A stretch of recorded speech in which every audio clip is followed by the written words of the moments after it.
একজন বড় ভাইয়ের কাছে আমাদের পিসিটা দিয়েছিলাম যাতে করে ও রিপেয়ার করে দেয়। কিছু সমস্যা ছিল, সেগুলো হচ্ছে যে মেজর হয়ে গেছে। সেই জন্য হচ্ছে যে 7 দিনের কথা সে বলছে যে 7 দিনের ভিতরে সে একটা সলিউশন দিয়ে দিবে। সেক্ষেত্রে আমরা বলছি যে ঠিক আছে 10 থেকে 15 দিন নেন, বাট আমাদের একটা প্রপার সলিউশন দরকার, যেহেতু আমরা ভারী কাজ করি। সেক্ষেত্রে আমাদের প্রপার একটা সলিউশন দরকার ছিল। সে এই 7 দিনের কথা বলে আজকে 2 মাস পরে আমাদেরকে দিয়েছে এই জিনিসটা। এখনো পর্যন্ত দেখা হয় নাই, আপনাদেরকে নিয়েই দেখবো, চলুন।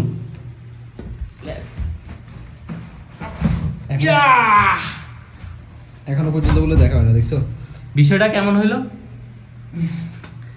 মানে একটা স্বপ্ন পূরণ হয়ে গেল আর কি আমাদের।